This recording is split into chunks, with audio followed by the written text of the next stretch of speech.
Cada persona que ha alcanzado el éxito dejó una huella, un camino marcado por decisiones, desafíos y momentos clave. En Huellas al Éxito descubrimos esas historias, exploramos las lecciones detrás de cada triunfo y encontramos la inspiración para dar nuestro siguiente paso. ¿Estás listo para dejar tu propia huella? Acompáñanos en este nuevo episodio y descubre cómo hacerlo.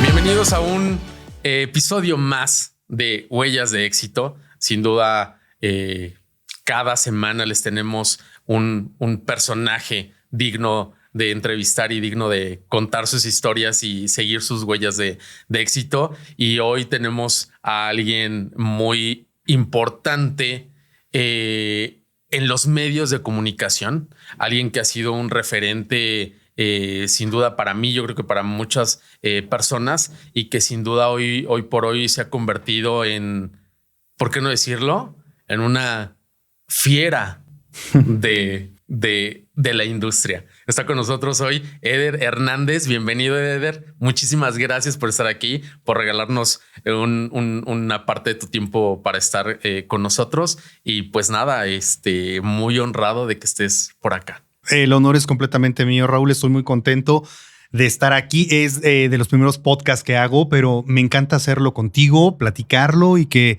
escarbemos en un montón de cosas. Un montonal, porque tenemos sin duda mucho, ahora sí que mucha tela de dónde cortar. Así es. Y pues empecemos por el principio. A ver. ¿Quién es Eder Hernández? ¿De dónde viene? ¿Sus orígenes? Pues mira, yo creo que Eder es un montón de cosas. A veces ni siquiera yo entiendo qué hago, de dónde vengo, qué quiero, y a veces tengo más claro lo que no quiero. Pero ¿qué soy? Pues en realidad me parece que soy un hijo de familia, ¿no? Pero antes que todo soy papá, soy esposo, soy amigo, soy hijo, soy hermano, soy sobrino, soy nieto y otras cosas que tienen que ver con cuestiones profesionales. Pero yo personalmente siempre me enfoco más en la parte familiar y en la parte que realmente nunca se va, ¿sabes? Claro. O sea, siempre pase lo que pase, yo voy a ser el papá de Renato. Así ¿no? es. Como sea. Puedo dejar de ser productor, RP, lo que sea, ¿no? Pero hay cosas que se quedan contigo toda la vida. Yo siempre me intento enfocar en eso. Pero ¿qué soy? ¿De dónde vengo? Pues soy en realidad un tipo muy afortunado. ¿Sabes? Me considero un tipo muy suertudo. Claro que he trabajado. Por supuesto que he buscado conseguir lo que quiero en la vida, pero en realidad me considero un tipo de esos suertudos que cumplen su sueño, ¿no? Y que viven de su sueño y que eso les da de comer todos los días y les ayuda a llevar comida a la mesa, pero que viven en Narnia a veces, haciendo lo que les gusta y disfrutando de la vida y disfrutando de su familia. Soy un tipo muy simple, Raúl, en realidad. ¿Con qué soñabas? Ahorita decías, a veces vivo en Narnia. ¿Con qué soñaba Eder niño?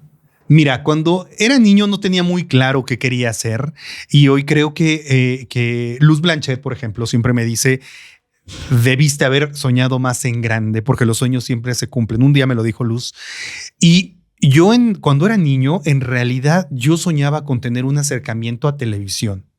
O sea, el tema de la televisión y el tema del entretenimiento siempre me llamó la atención desde que tenía 5 años o desde que tengo uso de razón. Me gustaba ese mundo y me imaginaba qué se sentirá trabajar en Televisa o en TV Azteca o qué se sentirá estar en un programa de televisión. Eso me llamaba mucho. Y mi sueño era tan simple, pero en ese momento tan inalcanzable y tan sencillo como trabajar en el medio del entretenimiento, en el medio del espectáculo, específicamente con ciertas figuras que me representaban evidentemente un modelo a seguir. ¿Cómo quiénes eran tus referentes? Pues mira, fíjate que yo me acuerdo del Ventaneando de hace más de 20 años, ¿sabes? En ese tiempo para mí era un súper referente, evidentemente Pati Chapoy, pero también Mónica Garza, ¿sabes? Años después, creo que 20 años después, trabajamos juntos durante 5 años, ¿no? Pero en ese momento para mí era un referente porque me parecía una mujer inteligentísima y que aterrizaba muy bien las cuestiones del entretenimiento y lograba como escarbar y sacarle jugo a muchas cosas. Pero mi sueño, Raúl, era así de simple, ¿eh? O sea, quería tener ese acercamiento, vivir y sentir lo que era la televisión Y curiosamente, años después, bueno, hoy llevo 20 años viviendo de eso, ¿no? Lo cual evidentemente lo agradezco, lo disfruto y lo abrazo. Muchos de los que soñamos o soñábamos con llegar a la televisión, saber qué hay detrás, cómo se hace la televisión, a veces veíamos como muy lejano el sueño. Sí, siempre. ¿Cómo fue para ti? A veces cuando yo cuento mi historia puede sonar muy fácil de, pues un día llegué, me planté y me dieron chamba. Ajá. Pero no es así de fácil. ¿Cómo lo viviste tú? Yo creo que lo viví con mucha suerte. Fíjate que yo llegué a Azteca en un proyecto que se llamó El Gran Salto. Te hablo de hace 20 años, que era un proyecto que en ese momento tenía Proyecto 40, todavía no era ADN 40, y se trataba de traer a alumnos de distintas universidades de la Ciudad de México. Me parece que eran 10 de la UAM, 10 de la UNAM, 10 de la Ibero, 10 del TEC y 10 de no sé qué otra universidad venían. Estos 10 alumnos llegaban a hacer un proyecto dentro de Proyecto 40 en ese momento. Era crear un programa de televisión. Yo lo creé junto con 9 compañeros más por parte de mi universidad. Nuestro proyecto fue lamentable. ¿De qué se trataba? ¿De qué era? Fíjate que ni siquiera me acuerdo bien. Solo recuerdo que a mí me tocó hacer una cápsula en una estación de bomberos. Okay. O sea, más cliché no podía haber. Entonces presentamos ese proyecto y curiosamente ya nos siguió adelante. Pero justo en esa primera interacción que tuve, teníamos profesores o una especie de tutores, mentores o guías que nos ayudaban a establecer pues puntos básicos de la televisión. Uno de ellos, por ejemplo, el maestro Quintanilla, a quien hoy quiero y aprecio muchísimo. Y otro era Silvestre López Portillo, que él nos daba una cuestión de cine. Y yo a él le conté en su momento que quería hacer cuestiones de televisión, pero enfocadas en entretenimiento. Y me dijo, ¿tú sabes cuántos CVs llegan todos los días a la oficina de Pati Chapoy? Evidentemente no lo va a leer. Si quieres que el tuyo lo vea, te tienes que hacer presente. Y entonces, esa vez en el pasillo de Azteca, en el crucero de foros, hice lo que hoy determino como mi primera guardia. Okay. Hasta verla pasar y poder entregarle de mano mi CV. Yo era un estudiante, evidentemente no había terminado la carrera. Estaba ya en los semestres avanzados, pero no había, todavía no me había titulado ni había terminado mis créditos. Lo hice. Ella iba acompañada del entonces productor general del estudio y por lo menos me escuchó los 20 segundos de interacción que tuve con ella y me dijo, déjale tu CV a Pati León, que es su eterna secretaria. Así es. Y lo dejé así. Una semana o 2 semanas después me escribió Rosario Murrieta para hacer, que hoy es una de las productoras de Ventaneando, para hacer una prueba. Todavía yo estaba estudiando. Total que me quedé. No había terminado la carrera, pero me dieron la opción de quedarme a hacer prácticas. Y desde entonces te hablo del 2007, si no me equivoco, 2008. No he parado de hacer contenido, de hacer televisión y de involucrarme en el mundo del entretenimiento que a mí me fascina y me llena porque creo que el mundo del entretenimiento cumple una función importantísima en la sociedad. Todos los días vemos un montón de cosas. Vemos noticias mucho más duras, ¿no? Las cuales son importantísimas, ¿no? Y nos informan. Pero el entretenimiento tiene esta labor tan sensible de a veces olvidarte de otras tantas cosas y tener un tiempo para ti e incluso para ver qué está pasando del otro lado.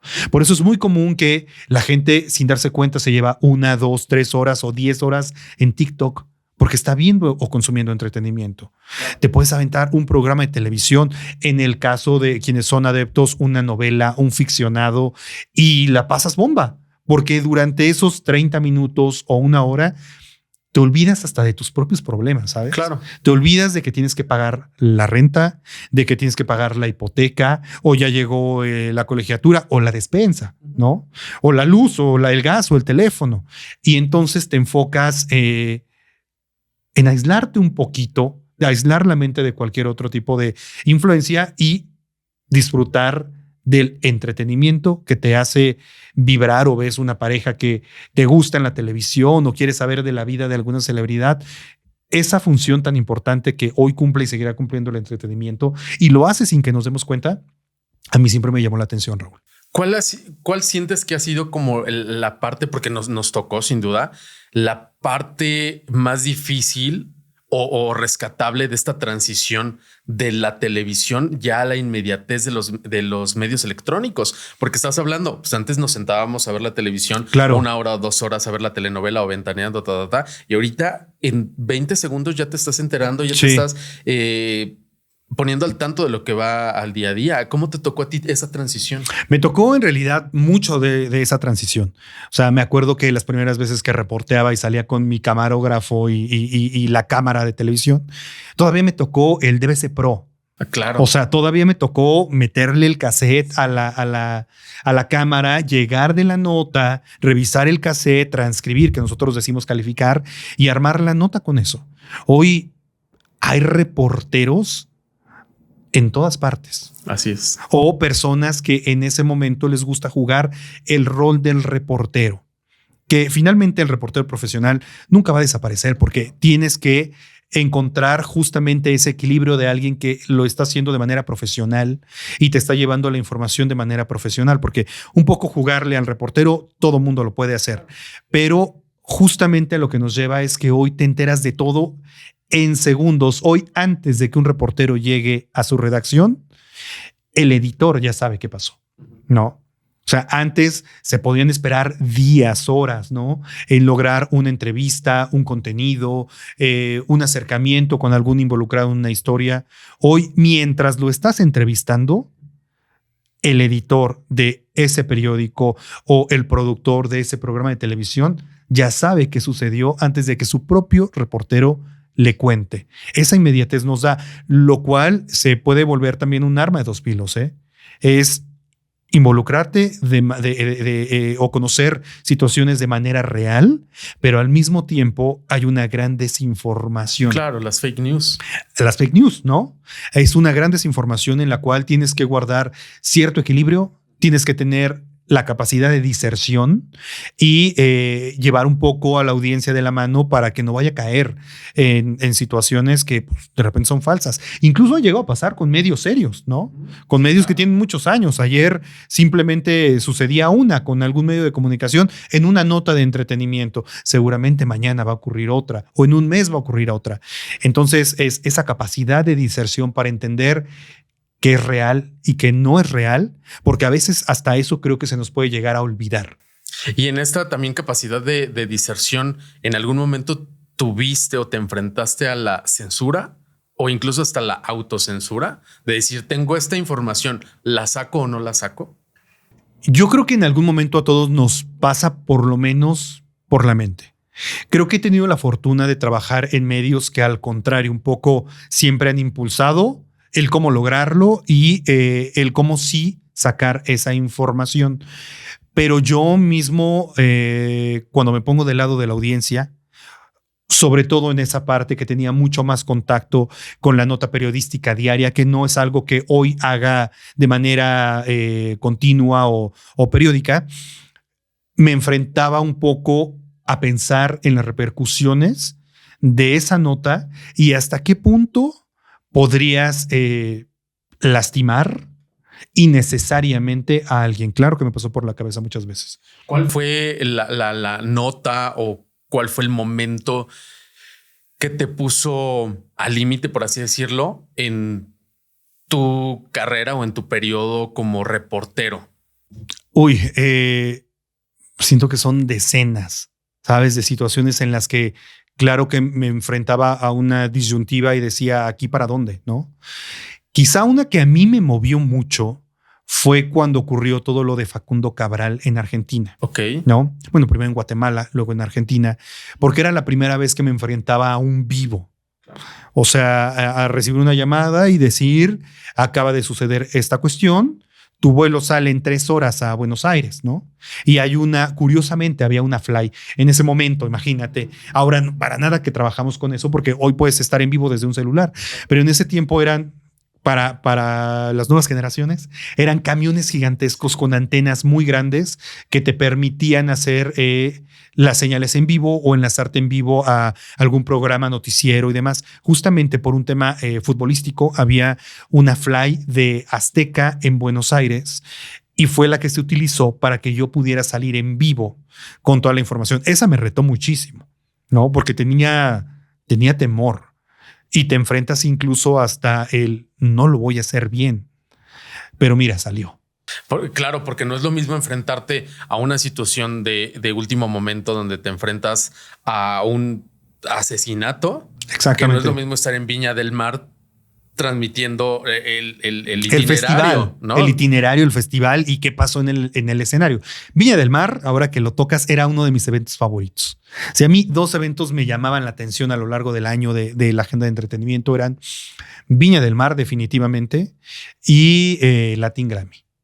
Y eso que afortunadamente tuve oportunidad de cubrir la mayoría de los eventos, incluso el Oscar, pero Viña del Mar y el Latin Grammy eran para mí lo máximo, porque había artistas latinos y nacionales que eran figuras importantes para la televisora y los programas para los cuales yo trabajaba. Y además había diversión, había un montón de celebridades, había fiesta, comida y la pasaba muy bien. En estos eventos, al decir había celebridades, ¿te enfrentaste con alguien que dijera no doy entrevista, no quiero hablar? O porque los vemos incluso hasta en la alfombra de los Óscares, donde pasan y todo el mundo saluda y todo el mundo da entrevistas y todo es muy bonito y glamuroso. ¿Pero te enfrentaste con alguna situación de no doy entrevista? Siempre, todo el tiempo. Sobre todo cuando eres un medio que aborda situaciones que pueden resultar incómodas para algunas personas, entre ellos las celebridades, el RP, las agencias, las distribuidoras y demás. Es muy común que te enfrentes al no. ¿Y cómo lo resuelves? ¿Cómo resuelves necesito llevar el byte, necesito llevar la declaración? Yo no me quedaba callado. Yo iba, o sea, si yo quería un byte o necesitaba un byte para mi medio, yo iba detrás de él. Y claro que buscaba alternativas, ¿no? O sea, no me quiere dar una entrevista, no lo quiere hacer en este momento, se negó. ¿Cómo sí la logro? O cómo sí me encuentro con él. O sea, de repente no solo es ya la oportunidad de acercarte a alguien y solicitarle una entrevista, ya son pasos adelante. A veces ni siquiera tienes la oportunidad de lograr ese contacto. Entonces lo logras aliándote con muchas personas. Claro. Con trabajadores en las empresas. A ver, por ejemplo, yo me acuerdo cuando se llevaban a cabo los Grammys, era muy común que vieras a las celebridades en los pasillos del hotel, ¿no? De los hoteles de Las Vegas. Pero no es que te fueran a dar una entrevista como tal, o quien realmente quería esconderse se iba por otro lado.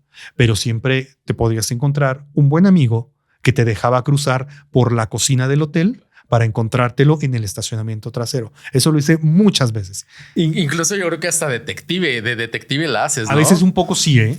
Cuéntame esa anécdota, hablando de detectivesco, que incluso hasta te aprendiste placas de carros y todo. No sé si, no te voy a decir el nombre de la celebridad, porque justo no queremos problemas. Pero me acuerdo que había un caso muy importante en Cancún. Yo me fui a Cancún alrededor de 2 meses, que literalmente estuve viviendo en un hotel 2 meses, dándole seguimiento a un caso que tenía que ver con la fiscalía en el estado de Quintana Roo. No es el de Kalimba, ¿no? Claro. Porque ese es el primero que va a venir a la mente. No es el caso de Kalimba. Entonces estuve en Cancún aproximadamente 2 meses siguiendo el movimiento de esta celebridad que estaba involucrada en este caso y siempre intentaba buscar maneras de cómo llegar. Y en ese momento me vino a la mente, además de que la veía llegar a los juzgados, ubicar su camioneta. Y entonces primero ubiqué la camioneta, me di cuenta qué tipo de camioneta era. Luego me di cuenta que su camioneta tenía una particularidad. Los faros eran un poquito distintos y un poco más oscuros. Y encontré como una segunda posibilidad de diferenciar ese coche del resto. Hasta que el tercer punto me llevó a aprenderme las placas. Y entonces, Cancún, que tampoco es tan grande, ubiqué las placas de los autos de esta celebridad y me las aprendí. Y entonces, la primera vez que me sucedió fue justamente en un bulevar que dije, yo conozco ese coche. Vi las placas y dije, claro que es. Fui detrás de él y así llegué a su casa. Y después llegué a otro lugar que visitaba. Entonces ya tenía ubicados como los lugares que frecuentaba, evidentemente para yo obtener una entrevista, no para darle para nada mal uso a ese tipo de información, simplemente para estar más cerca de este entrevistado que yo quería. ¿Y se logró la entrevista? Muchas veces. Y yo creo que esta celebridad no se explicaba cómo yo me podía aparecer en todos lados. Porque la entrevista fue en su casa, pero en el gimnasio, pero en el restaurante. Yo creo que no sabía, pero en realidad, pues a veces es como al ser reportero, es como Hansel y Gretel. Te van dejando ciertas semillitas y tú tienes que armar el rompecabezas. Así es. Hablabas hace rato, bueno, de eventos, ¿no? Y yo creo que fue antes lo de Facundo Cabral, si no me recuerdo, antes de Jenny Rivera. Sí, fue antes lo de Facundo Cabral. Ya tenías entonces tablas de cómo enfrentarte, pero sin duda Jenny Rivera fue otro reto. Sí, porque además, ¿sabes qué? Fue multitudinario, gigantesco, doloroso y comienzas a lidiar justamente con esto que mencionabas ahorita.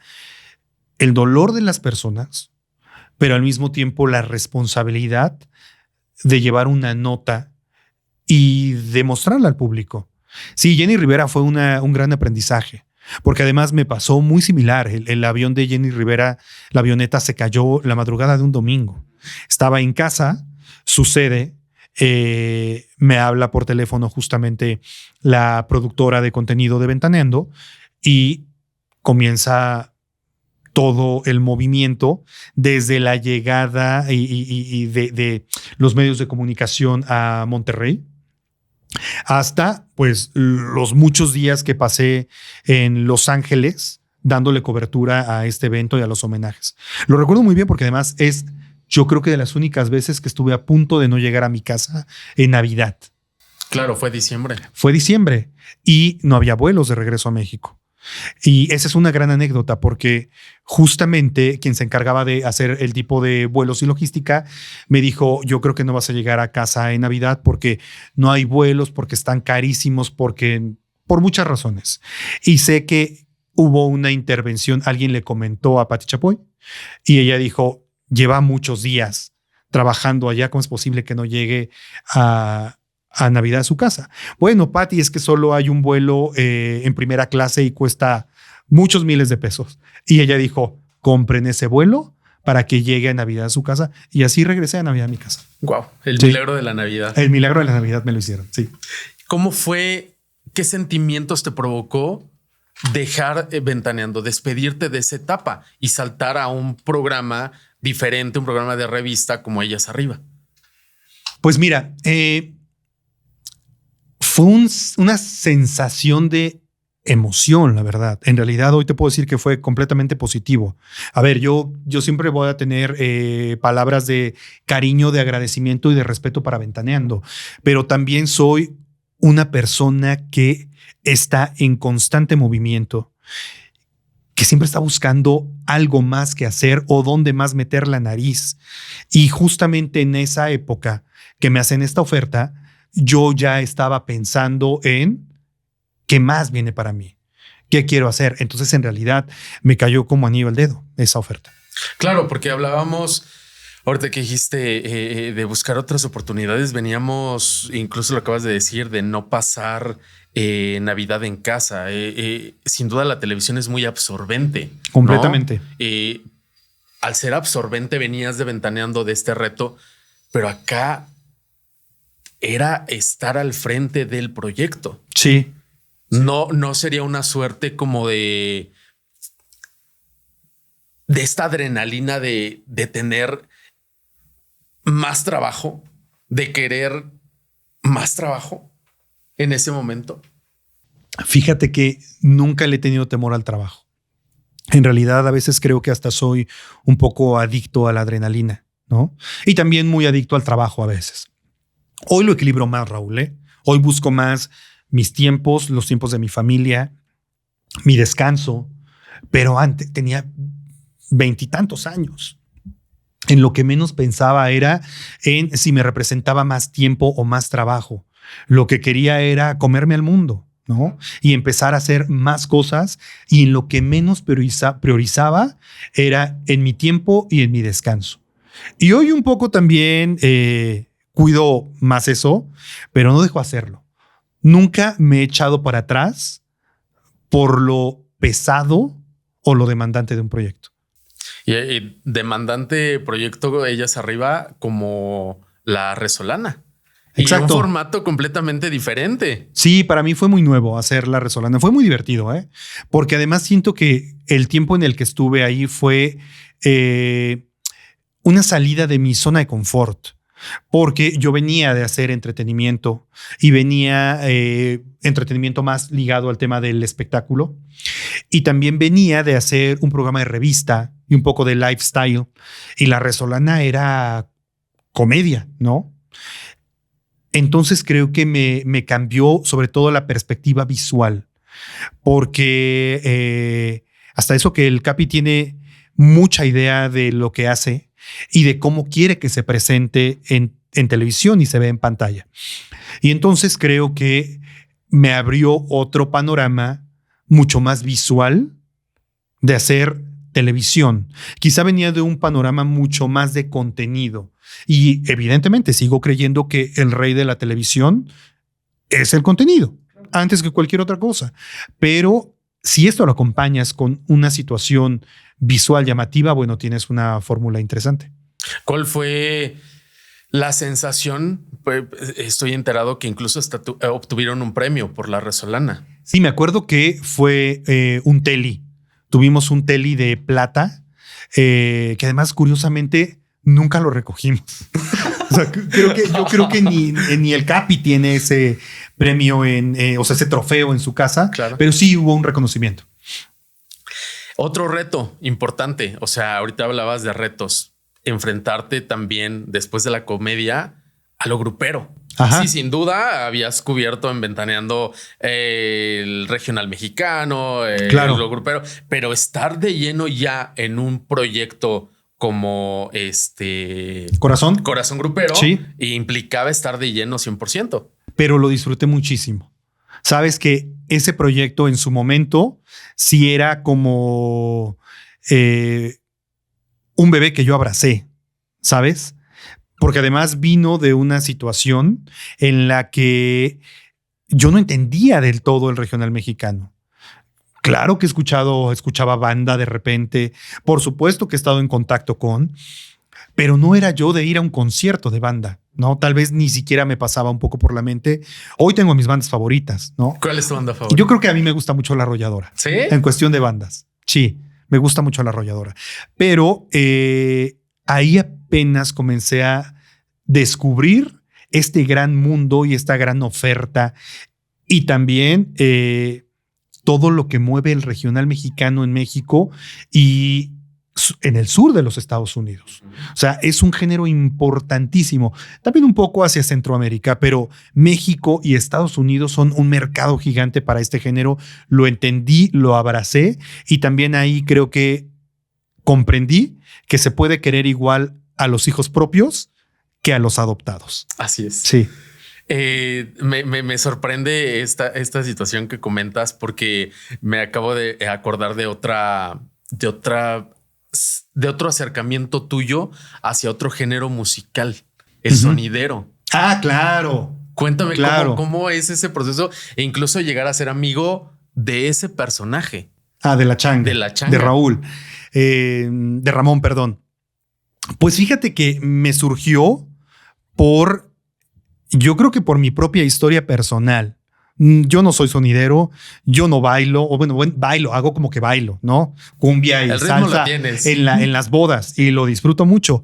Pero del lugar del que yo vengo, que es aquí en Ciudad de México, que es por el área de Tasqueña, por Iztapalapa, suena el sonidero, ¿no? Yo nunca me había involucrado en ello, pero me pareció un sonido muy curioso Y una vez empecé a leer respecto a eso, lo importante que era no solo para la música nacional, sino para la música internacional, porque en el pasado justamente los sonideros eran quienes lograron traer a México muchos de los éxitos que hoy conocemos, ¿no? Y que tenemos en la cabeza. A ver, Carmen se me perdió la cadenita, claro, que hoy todos bailamos en una boda. Sí. Se lo encontró en un disco en Colombia, La Changa, cuando viajó y le pareció curioso, ¿no? El diario de un borracho, por ejemplo, que hoy también es un clasicazo de barrio, se lo encontró en un tianguis, le pareció curioso, lo empezó a sonar en México y en ese momento los sonideros para esa época se convierten como una especie de pequeña disquera o de radio comunitaria que empieza a sonar éxitos. Llegó un momento en el que los artistas, por ejemplo, Los Ángeles Azules, hoy con lo grandes que son Los Ángeles Azules, se le acercaban a los sonideros para decir, esta es mi rola, por favor, tócala en tu baile. Y así empezaron a sonar algunas canciones. Creo que la primera de Los Ángeles Azules con sonideros fue La Cumbia de la Tostadita, que hoy, pues en realidad no la ubicamos como tal, pero que marcaron un precedente para la música. Entonces, el tema de esta especie además de juglares, que son ellos, que van contando anécdotas de la vida, que le dan la bienvenida a la gente cuando entra a un baile, que lo hace sentir importante, porque qué padre que llegues a un baile o a algún lugar y digan, bienvenido, está entrando en este momento mi amigo Raúl. Bueno, tú te sientes halagado, ¿no? El rey del rey del lugar. Uh-huh. Es esa manera de hacerlo de manera sociológica, sí, hizo que le encantara a la gente. Y que además también eran un escape porque se habían prohibido muchos lugares, lo tenían que hacer en cierta manera hasta clandestino. Y el fenómeno me pareció interesantísimo. Me empecé a meter en ese proyecto. Le hice a Ramón Rojo Villa La historia detrás del mito, cuando yo estuve en ese proyecto en el que tú también estuviste. Claro que sí. Aunque no nos tocó en la misma época. En la misma generación. Pero... No estuvimos en la misma generación, pero le hice su historia detrás del mito y aprendí mucho más de lo que eran los sonideros. Así conocí un montón de sonideros. Pero sí, definitivamente a Ramón Rojo y a su esposa Elizabeth La Pelusa les tengo un cariño especial. Un gran fenómeno, como bien lo dices, digno de investigación y de tesis. Ha sido tema de tesis en Europa, en muchos lados. Es más, a Ramón lo han llevado a universidades de Europa para explicar este fenómeno. Es de ese tipo de situaciones, Raúl, que me emocionan mucho, pero que no entiendo en ocasiones el que en México no les demos el lugar que al exterior tienen. Uh-huh. Y el valor, sobre todo. El valor, claro. Y lo estoy viendo, cada quien en su estilo, cada quien en su momento histórico, por así decirlo. Pero lo acabamos de ver en diciembre, ¿no? Llenó Paseo de la Reforma Polymarch. Entonces sí, sigue siendo un fenómeno muy de la cultura mexicana. Sí, claro. Que como bien lo dices, los propios mexicanos a veces no lo valoramos, lo peluceamos. Sí, un poco, de repente sí. También hay estados más sonideros que otros, sí, claro, ¿no? O sea, Monterrey es sonidero, Guerrero es sonidero, Veracruz también lo es, Estado de México, pero sí creo que hace falta valorizar este fenómeno sociológico tan importante que ellos cumplen en el plano musical. Regresando un poquito a Corazón Grupero, y me sorprende, ¿no? Porque te apasiona el sonidero, pero le aprendiste a encontrar el gusto a lo grupero. Sí. Y ahí viene una parte importante, ¿no? De que a veces a lo mejor manejamos una imagen, pero nos gustan ciertas cosas o le aprendemos al gusto a otras. Y ahí viene el mote del dandy. Ah, que ese me lo puso la Chicuela. ¿Pero por qué? ¿Qué características vio en ti? No, pues no lo sé. Yo creo que tendrías que preguntarle a ella, pero decía que siempre me ha dicho que soy muy formal al hablar, o con ella por lo menos era muy formal al hablar. Y además yo hacía noticiario todas las mañanas, ¿no? Porque fue justamente en esa época donde hacía noticiario a las 6 de la mañana con Mónica Garza y al mismo tiempo estaba en La Resolana y en Corazón. O sea, tenía 3 proyectos a la vez. Y pues por lo menos era el productor que llegaba al foro siempre de traje, porque evidentemente me quedaba en la mañana con la ropa que traía en el noticiario. Entonces a ella le parecía muy curioso que de repente detrás de cámaras estaba cantando o bailando banda, siempre de saco y corbata. Muy, muy, muy gracioso. Y precisamente como dices, ¿no? Venías del noticiario. ¿Cómo llega la oportunidad de también estar en noticias? Porque vienes de noticias de entretenimiento grupero, pero tal. Exacto. Pues mira, esa oportunidad sí siento que me llegó. Yo creo que los niños, los bebés, sí creo de verdad, tienen torta bajo el brazo. ¿Fue en ese momento? Claro que sí. Claro que sí. Es más, yo empecé a producir cuando mi hijo estaba por nacer. Wow. Fue justo ese mismo año. O sea, inicio del 2017. Uh-huh. Empecé a involucrarme ya en temas de producción de manera mucho más formal, a trabajarlo. Y un día de repente me llama Mónica Garza y me dice, tengo que, porque el noticiario ya estaba al aire, llevaba 3 semanas al aire. Tengo un problema con mi sección de entretenimiento del noticiario. No se está realizando como creo que se debería de realizar. Me dio sus razones. Hablé con Iyari y necesito una persona que pueda hablar de entretenimiento, pero que pueda al mismo tiempo ligarlo con la noticia, que si lo llevo a mesa, hable de cine y de deportes, ¿no? O sea, todo ligado al entretenimiento, ¿no? Pero que me pueda hablar incluso de temas culturales y hasta políticos dentro del entretenimiento. Y esto se lo agradezco a Iyari porque Iyari le dijo, el único que te lo puede hacer en este lugar es Eder. Y literalmente, yo hablé con la Garza, yo creo que un jueves. El viernes me invitaron a ver el Noti desde cabina y el lunes estaba ahí al aire. ¿Y tú querías dar el salto a noticias? Ni siquiera lo había pensado, ¿sabes? Ni siquiera lo había pensado, no lo tenía en mente. Justo había dicho que me gustaría explorar esa parte de noticias porque nunca lo había hecho, pero no es algo que yo tuviera como dentro de mi bucket list. Pero, a ver, estaba también a punto de ser papá. Cualquier llegada de dinero extra es bienvenida. Entonces me invitan a hacer noticias y por supuesto que dije que sí. Claro. En este manejo de información, como bien lo dices, o sea, todo está ligado. El entretenimiento, pero con los deportes, pero con la política. Todo. Porque todo, incluso lo hemos visto, ¿no? La actriz que se casa con el político, sí, pero que el futbolista sí, con la... O sea, todo al final está ligado. O la película que trae un tinte político muy importante, o el documental que habla de un futbolista y de su carrera en el deporte, o de una obra de arte que está en manos de un actor o de una actriz. O sea, siempre puedes encontrar una directriz. Eso además... Te tengo que decir que quien lo hace bien es Mónica Garza. Claro. Entonces, ese espacio a mí me retó muchísimo porque tenía que estar involucrado en el tema del entretenimiento del día a día, celebridades, red carpets, pero también tenía que estar abierto y como esponja absorbiendo todo lo que ocurría alrededor del entretenimiento para poder hablar en una mesa junto a Mónica y en ese momento Manuel López San Martín, claro, sobre algún tema que se relacionara con la política, que es su especialidad, con el deporte o con cualquier otra fuente. Claro, porque lo acabas de describir tal cual. La persona que tiene la capacidad para hacerlo hasta hoy y a quien se le puede aprender es sin duda Mónica Garza. A la Garza, claro. No hay. Es una súper maestra, ¿eh? Mónica Garza es una súper maestra.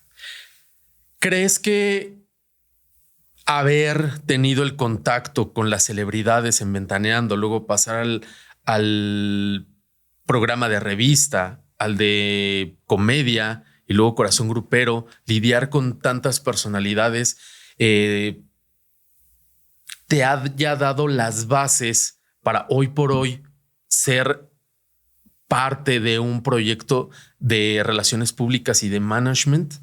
Definitivamente. O si yo tengo que agradecerle cosas a mi pasado en la televisión, es justamente a ese tipo de proyectos, porque de entrada les debo gran parte de mi agenda. Claro. Hoy precisamente justo en la oficina me presentaban, ¿no? O intentaban presentarme a una celebridad que estaba presente el día de hoy ahí. Esa celebridad y yo nos conocemos hace 20 años. Es más, ya nos quisimos, ya nos peleamos, ya nos reconciliamos, ya todo. Y tiene que ver con justamente esta agenda que vas desarrollando en este tipo de programas, que además justo puede ser muy diversa, ¿eh? Porque por un foro de televisión, específicamente en el tema de noticias, desfila un político, un cantante, un actor, un deportista, un especialista en medicina y un artista también de pintura, ¿no? Vas haciendo agenda. Te vas familiarizando con ellos. Muchos de ellos en algún punto se convierten cercanos a ti, ¿no? Y hoy yo a ellos les debo gran parte de esta diversidad y gran parte de esta agenda, que eso es importantísimo para un productor o para un periodista también. El que tengas la oportunidad no solo de tener el teléfono de alguien, sino que hagas una llamada y te conteste esa llamada, claro, ¿no? Porque ahí justamente se puede gestar una historia. Este entrelazamiento de historias y como dices, gestar historias, te llevó a buscar hablábamos hace rato de llegar a Navidad, estar con tu hijo, estar con tu familia. La televisión es muy absorbente. Sí. Ese fue un pilar importante para que decidieras emprender tu propio camino. Sin duda, a veces decimos, y me lo contarás tú ahorita, decimos, quiero emprender, quiero ser dueño de mi tiempo. Sí. Pero al momento de emprender, terminas invirtiendo más tiempo. Y dinero, y esfuerzo, y lágrimas. Emprender es muy duro. En mi caso, además, surge de una necesidad que en ese momento yo tenía de no tener un contacto directo con la televisión o dejar un poco en pausa mi trabajo en televisión del día a día. Surge en realidad como esa necesidad. Pero cuando empiezas a crearlo, te lleva mucho trabajo, te lleva mucho dolor y te lleva al intentar tirar la toalla todos los días. Porque emprender no es cómodo. Ser empleado es cómodo. Y la verdad es increíble, ¿eh? No, yo no lo juzgo para nada. Hay grandes empleados, hay grandes empresas y sabes que pase lo que pase en el vaivén de los trabajos, que todos tenemos conflictos, que todos la pasamos bien, que pueden pasar muchas cosas. Cada quincena, cada semana o cada mes tienes tu pago. El tema de emprender a mí me generó una incertidumbre gigantesca en el que decía, lo voy a lograr, no lo voy a lograr. Esto me va a dar dinero para pagar los servicios básicos, ¿no? O no me va a dar dinero para pagar los servicios básicos. Yo tuve una gran fortuna, Raúl. En el momento en el que yo estaba más vulnerable en esta situación, mi esposa, que además es inteligentísima, dirige equipos y es una reata en lo que hace, me dijo que era momento un poco de que yo soltara eso, que ella lo iba a tomar y que íbamos a estar bien. Entonces yo tuve la enorme posibilidad de poder crear mi proyecto sin presión. Claro. Sin preocuparme si iba o no tener esa semana comida en la mesa. Y lamentablemente no todas las personas tienen esa bondad y esa enorme oportunidad.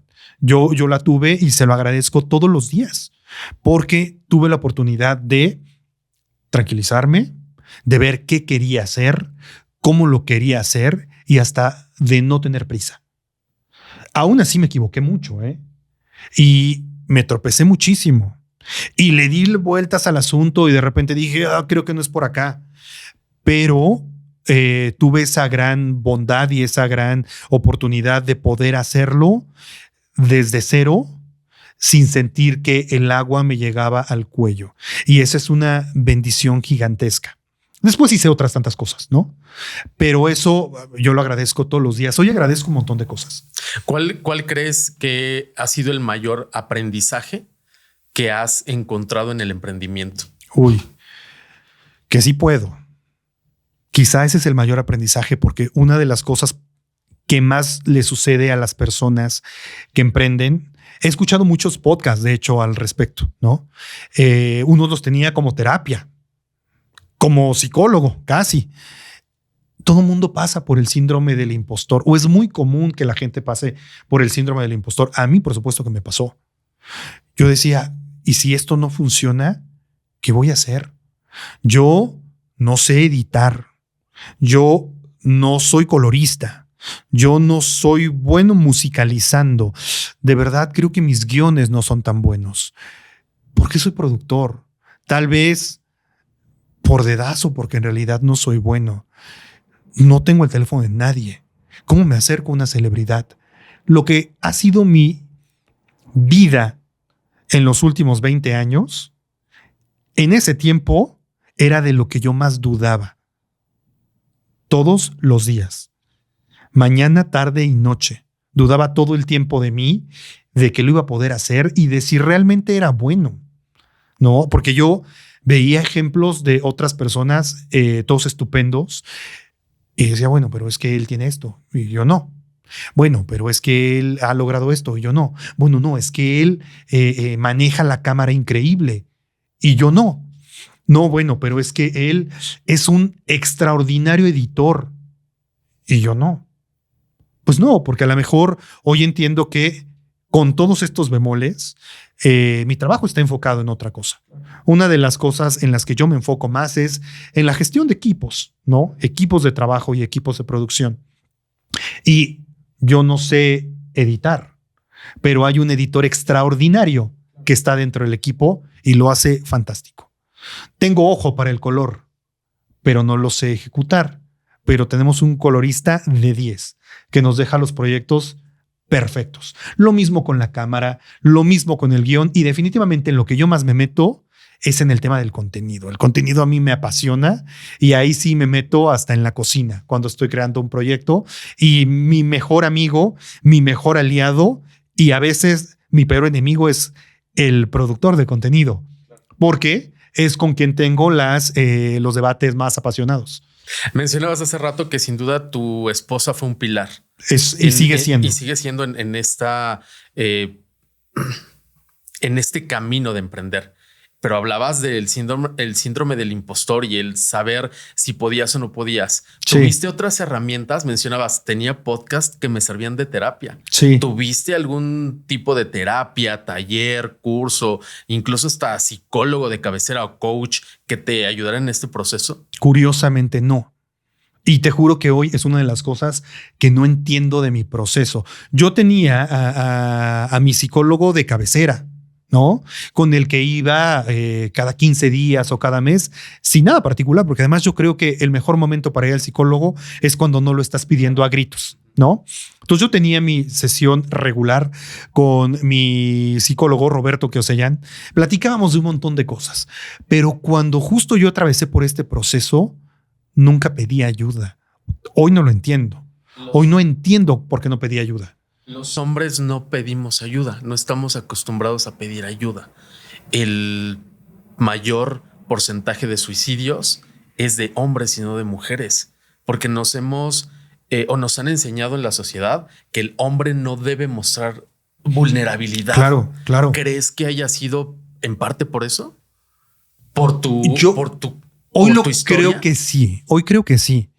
Porque además creo que en estos roles que tenemos sociales también abrazamos causas como únicas y si no las tienes te quitan tu valor. He pensado, por ejemplo, en por qué no pedí ayuda en su momento si le estaba pidiendo a gritos. Pero también he pensado en cómo en ese momento creía que estaba perdiendo mi valor porque no estaba siendo exitoso o estaba dudando de ser exitoso. Porque históricamente los hombres somos proveedores. Y si en ese momento no tienes claro de dónde va a venir ese recurso o cómo lo vas a lograr, te vulnera. Y en ese momento yo estaba en un momento sumamente sensible y además un poco lo viví hasta solo. Tengo muchos amigos que incluso después me cuestionaron ¿por qué no me lo dijiste antes? ¿Por qué hiciste que como si todo estuviera bien cuando había muchas cosas que arreglar? Muchos de ellos se enteraron de mi proceso post-mortem, cuando hoy creo que lo más sencillo a lo mejor era ir a tomarme una cerveza con uno de ellos y decirle, no sé para dónde voy. Pero no lo hice en su momento. No lo entiendo. Tiene que ver seguramente con esto, Raúl. Sí. De no pedir ayuda. Y terminé contándole a todo mundo cuando el tema ya estaba resuelto. Exactamente. Cuando lo resolví. Y lo resuelves tú con las herramientas que tienes, con el poco o mucho conocimiento que puedes agarrar, te vas aferrando y vas saliendo. Y precisamente cuando resuelves es cuando ya dices, pase por esto. O muchas veces ni lo decimos como hombres, pero insisto, creo que es parte de la cultura de el hombre mexicano que nos han hecho creer que debemos ser así y estamos más preocupados por lo primero que por lo segundo, sí, por lo 100%. deber antes que por el ser. ¿Con quién te vulneras, Eder? Decías, lo viví solo. ¿Con quién logras vulnerarte? Uy. ¿A quién le muestras al Eder sensible? A mi esposa. Yo creo que me conoce en todas mis facetas. En las peores también, Raúl. Conoce al Eder real, al Eder por el que trabajo todos los días, pero también al Eder que detesto. ¿Sabes? Hay una parte, evidentemente, de mí, como todas las personas, que quieres mejorar. Claro. Ella yo creo que me conoce en todos estos momentos. ¿Y tú conoces al Eder, a ese Eder, es la sombra? Cada vez más. ¿Y cómo te llevas con esa parte? Yo ya me llevo muy bien con él. Me llevo muy bien con él. Me caigo muy bien. Me he reconciliado también con muchas partes de mí, de cómo las vivo, de cómo las expreso y de cómo intervienen realmente en mí. Como todas las personas, o bueno, no sé si todas, de repente estás en un proceso de búsqueda y de ver qué quieres para ti. Yo hoy me caigo muy bien. Y el Eder que no me gusta, prácticamente ya no sale. Ya no sale. Ya se está quedando en el pasado. Y me refiero al Eder que no me gusta cuando cometo algo que no quiero cometer, cuando digo algo que no debo decir, cuando voy a un lugar al que realmente no quiero ir, o incluso hasta cuando me tomo un tequila de más y digo, me debo tomar yo, Eder, 2, no 3. Ese Eder cada vez está menos presente en mi vida. A veces decías, tomarme un tequila de más o no hacer esto. No soy alcohólico, ¿eh? No, yo sé.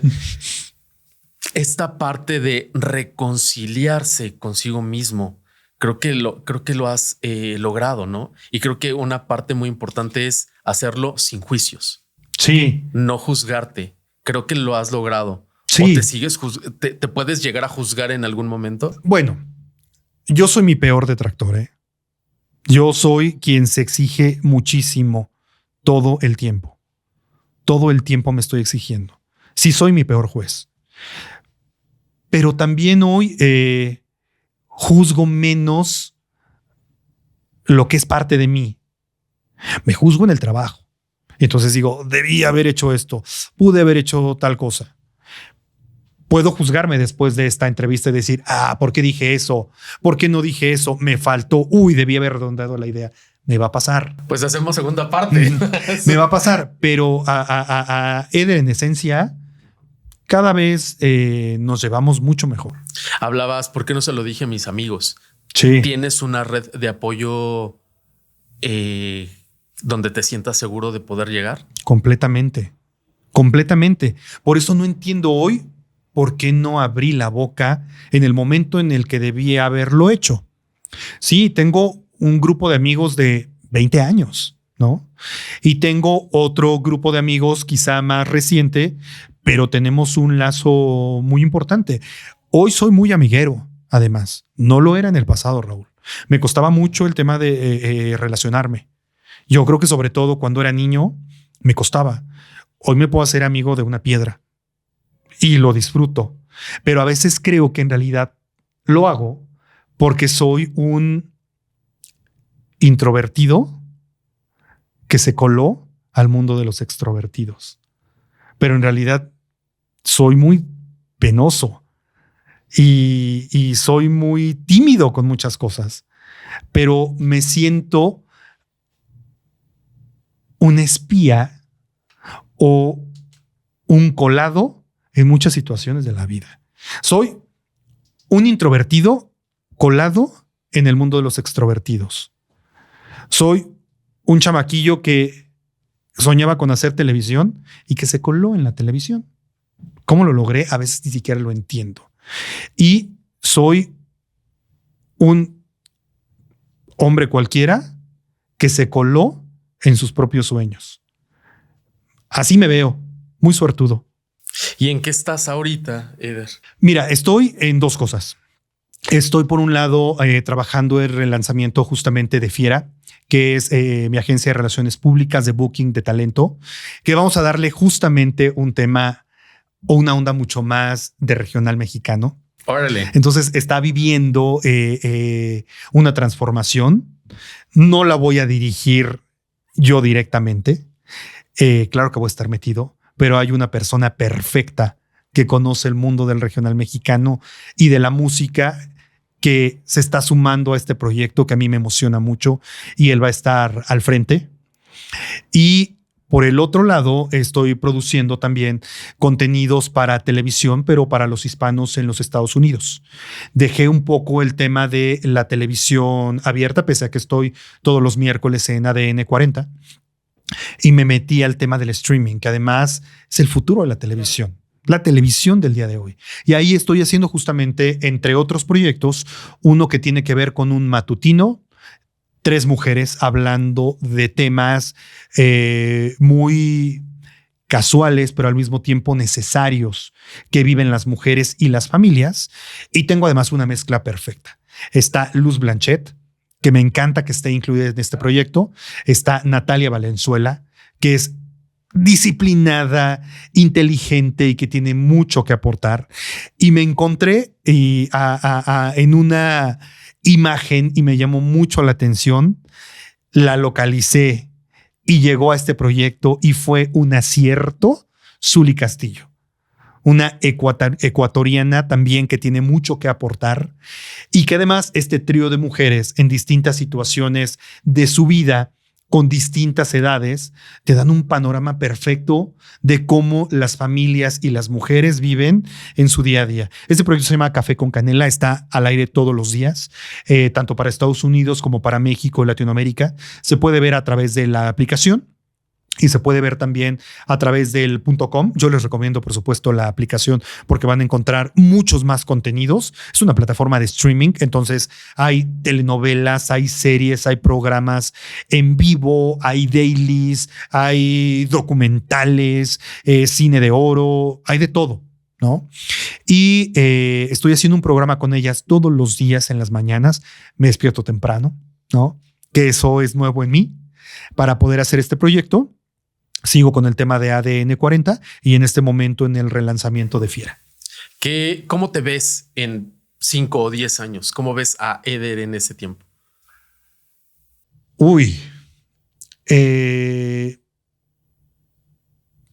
Yo quiero creer que todavía hay mucho más para mí en esta industria, que hay muchas cosas que puedo hacer y que puedo lograr pese a la edad. Tengo 38 años.